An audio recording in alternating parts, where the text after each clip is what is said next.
Minister Sardar Patel ಆದಮೇಲೆ ಯಾರಾದರೂ powerful home minister ನಮ್ಮ ದೇಶ ಕಂಡಿದೆ ಅಂದರೆ ಅಮಿತ್ ಶಾ ಅಂತ ಹೇಳ್ತಾರೆ BJPಯವರು. ಅವರ ಗಮನಕ್ಕೆ ತಂದು ಅವರನ್ನು ಭೇಟಿಯಾಗಿ ನಾನು ಇದೆಲ್ಲ ಮಾಡಿದ್ದೇನೆ, ನಾನು ಅವ್ರ ಕೈಗೊಂಬೆಯಾಗಿ ಕೆಲಸ ಮಾಡಿದ್ದೇನೆ ಅಂತ ದೇವರಾಜೇಗೌಡ 100 ಕೋಟಿ ರೂಪಾಯಿ ಬಾಂಬ್ಗೆ ಕಾಂಗ್ರೆಸ್ ಕಿಡಿ, ಅಮಿತ್ ಶಾ ನಿರ್ದೇಶನದಂತೆ ಕೆಲಸ. ಸುದ್ದಿಗೋಷ್ಠಿಯಲ್ಲಿ ಪ್ರಿಯಾಂಕ್ ಖರ್ಗೆ ವಾಗ್ದಾಳಿ. ಅನೇಕ ಜನ ಇದ್ದಾರೆ ಇದರಲ್ಲಿ, ನಾನು ಅವರ ಯಾರ ಹೆಸರನ್ನು ಹೇಳಲಿಕ್ಕೂ ನಾವು ಪ್ರಜ್ವಲ್ ಬಗ್ಗೆ ಕ್ರಮ ತೆಗೆದುಕೊಳ್ಳೋದ್ರ ಬಗ್ಗೆ ಯಾವ ತಕರಾರಿಲ್ಲ. ರಾಜ್ಯದಲ್ಲಿ ಮೊಮ್ಮಗನ ಪೆನ್ ಡ್ರೈವ್ ಹಲ್ಚಲ್, ವಿಡಿಯೋ ರಿಲೀಸ್ ಹಿಂದೆ ಕಾರಣದ ಕೈವಾಡ. ಪ್ರಜ್ವಲ್ ತಪ್ಪು ಮಾಡಿದ್ರೆ ಶಿಕ್ಷೆ ಆಗ್ಲಿ, ಮೌನ ಮುರಿದ ದೇವೇಗೌಡ. ಹುಬ್ಬಳ್ಳಿಯಲ್ಲಿ ಅಂಜಲಿ ಹತ್ಯೆ ಕೇಸ್, ಮೃತಳ ಮನೆಗೆ ತೆರಳಿದ ಸಚಿವ ಸಂತೋಷ್ ಲಾಡ್ಗೆ ತರಾಟೆ. ಇತ್ತ ಮಠಾಧೀಶರು, ವಿವಿಧ ಸಂಘಟನೆಗಳಿಂದ ಪ್ರತಿಭಟನೆ. ಬೆಂಗಳೂರಿನಲ್ಲಿ ಭೀಕರ ಅಪಘಾತ, ನೆಲಮಂಗಲ ಫ್ಲೈಓವರ್ ಮೇಲೆ ನಿಂತ ಬಸ್, ರಿಪಬ್ಲಿಕ್ ಕನ್ನಡದಲ್ಲಿ ಡೆಡ್ಲಿ ದೃಶ್ಯ.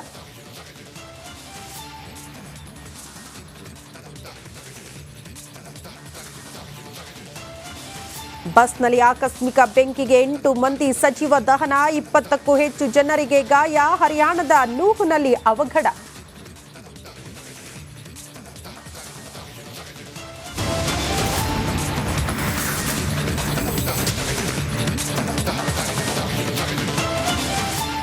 ರಾಜ್ಯದಲ್ಲಿ ಭುಗಿಲೆದಿದೆ ಅಂಜಲಿ ಹತ್ಯೆಯ ಕಿಚ್ಚು. ಬಿಜೆಪಿ ನಾಯಕರು ಇದೇ ವಿಚಾರವನ್ನು ಮುಂದಿಟ್ಟುಕೊಂಡು ಇವತ್ತು ಹೋರಾಟಕ್ಕೆ ಮುಂದಾಗ್ತಿದ್ದಾರೆ.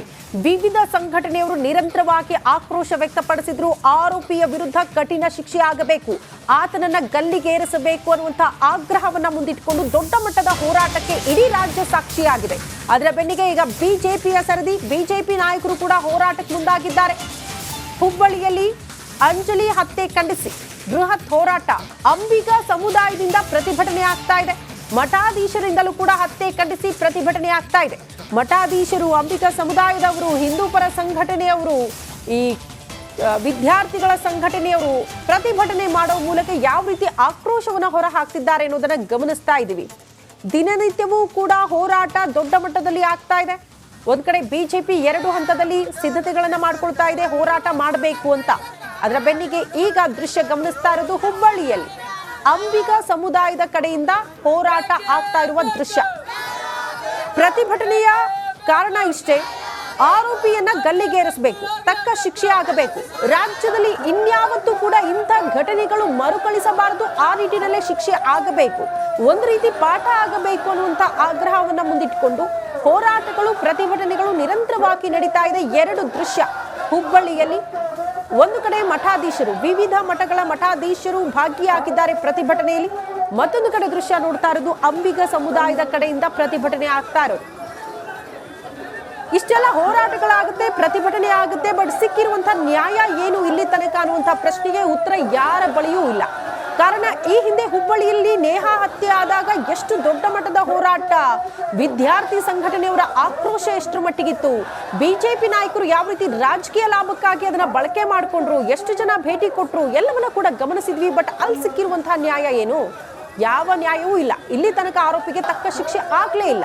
ಅದರ ಬೆನ್ನಿಗೆ ಅಂಜಲಿ ಹತ್ಯೆ, ಅದೇ ವಿಚಾರಕ್ಕೆ ಸಂಬಂಧಪಟ್ಟಂತೆ ಆಕ್ರೋಶ ಈಗಲೂ ಕೂಡ ವ್ಯಕ್ತವಾಗ್ತಾ ಇದೆ. ಬೆಳಗಾವಿಯಲ್ಲೂ ಕೂಡ ಪ್ರತಿಭಟನೆ ಆಗ್ತಾ ಇರುವ ದೃಶ್ಯ ನೋಡ್ತಾ ಇದ್ವಿ.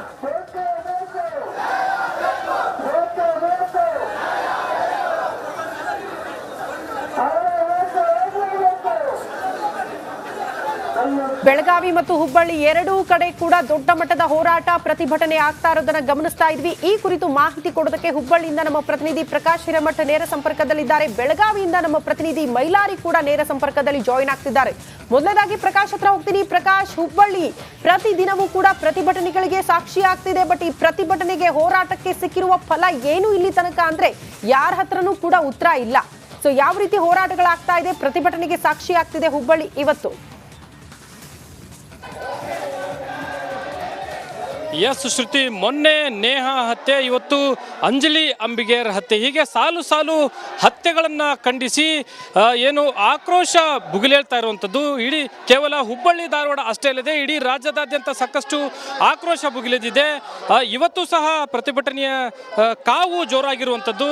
ಇವತ್ತು ಪ್ರಮುಖವಾಗಿ ಅಂಬಿಗರ ಸಮಾಜ ಅಂದರೆ ಅಂಜಲಿ ಅಂಬಿಗರ್ ಏನಿದ್ದಾರೆ, ಮೃತ ಅಂಜಲಿ ಅವರ ಸಮಾಜದ ಒಂದು ಮುಖಂಡರು, ಮಠಾಧೀಶರು, ಸಾಕಷ್ಟು ಜನ, ಒಂದು ಸಹಸ್ರಾರು ಸಂಖ್ಯೆಯಲ್ಲಿ ಇವತ್ತು ಸಾಕಷ್ಟು ಉಗ್ರವಾದಂಥ ಹೋರಾಟಕ್ಕೆ ಇಲ್ಲಿ ಮುಂದಾಗಿದ್ದಾರೆ.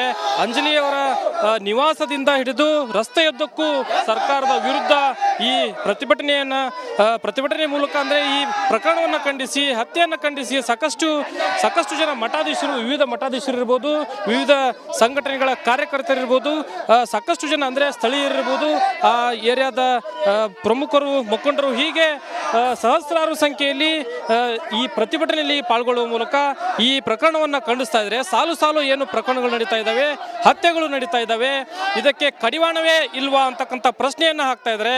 ಸರ್ಕಾರದ ವಿರುದ್ಧ ಸಾಕಷ್ಟು ಆಕ್ರೋಶವನ್ನು ಹೊರಹಾಕ್ತಾ ಇದ್ದಾರೆ. ಇದು ಕೇವಲ ಅಂದರೆ ಒಂದು ಕಡೆ ಅಂಜಲಿಯನ್ನ ಹತ್ಯೆ ಮಾಡಿದಂಥ ಆರೋಪಿಗ ಅರೆಸ್ಟ್ ಆಗಿದ್ದಾನೆ, ಆದರೆ ಆತನನ್ನು ಅರೆಸ್ಟ್ ಮಾಡಿದರೆ ಸಾಲದು, ಆತನಿಗೆ ಗಲ್ಲು ಶಿಕ್ಷೆಯನ್ನು ವಿಧಿಸಬೇಕು, ಆತನನ್ನು ಎನ್ಕೌಂಟರ್ ಮಾಡಬೇಕು ಅಂತಕ್ಕಂಥ ಆಗ್ರಹಗಳು ಕೇಳಿ ಬರ್ತಾ ಇರುವಂಥದ್ದು.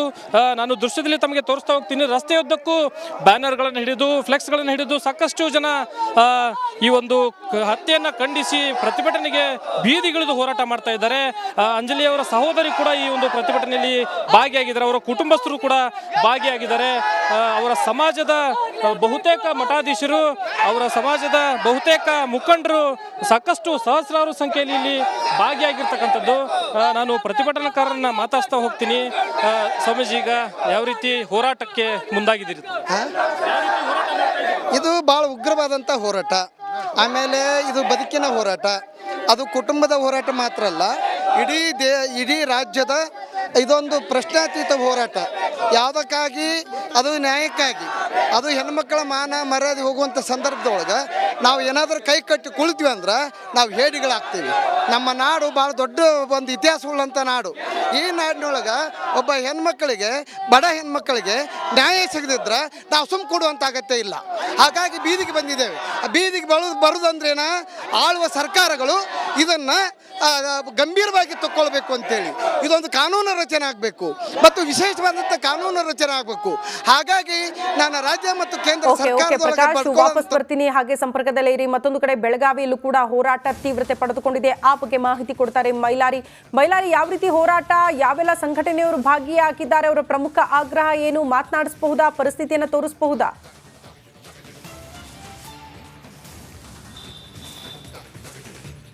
ಖಂಡಿತ ಶ್ರುತಿ, ಬೆಳಗಾವಿಯಲ್ಲಿ ಕೂಡ ಬಿಜೆಪಿ ಕಾರ್ಯಕರ್ತರು ಏನು ಅಂಜಲಿ ಅಂಬಿಗರ ಹತ್ಯೆಯನ್ನು ಖಂಡಿಸಿ ಪ್ರತಿಭಟನೆಯನ್ನು ಮಾಡಿದರು. ಬೆಳಗಾವಿಯ ಚೆನ್ನಮ್ಮ ಸರ್ಕಲ್ನಲ್ಲಿ ಏನು ಪ್ರತಿಭಟನೆಯನ್ನು ಮಾಡಿದರು, ರಸ್ತೆಯನ್ನು ತಡೆದು ಆಕ್ರೋಶವನ್ನು ವ್ಯಕ್ತಪಡಿಸಿದರು. ಜೊತೆಗೆ ಏನು ಇಲ್ಲಿ ಪದೇ ಪದೇ ಏನು ರಾಜ್ಯದಲ್ಲಿ ಏನು ಹೆಣ್ಣು ಮಕ್ಕಳ ಮೇಲೆ ಈ ರೀತಿಯಾದಂಥ ಘಟನೆಗಳು ಆಗ್ತಿವೆ, ಆದರೆ ಈವರೆಗೂ ಏನು ಅಂಥ ಆರೋಪಿಗಳಿಗೆ ಕಠಿಣ ಆದಂಥ ಶಿಕ್ಷೆ ಆಗ್ತಿಲ್ಲ. ಮತ್ತು ಜೊತೆಗೆ ಆರೋಪಿಗೆ ಕಠಿಣ ಶಿಕ್ಷೆ ಆಗಬೇಕು ಮತ್ತು ರಾಜ್ಯದಲ್ಲಿ ಕಾನೂನು ವ್ಯವಸ್ಥೆ ಕೂಡ ಹದಗೆಟ್ಟಿದೆ ಅನ್ನೋ ಒಂದು ಆರೋಪವನ್ನು ಬಿಜೆಪಿ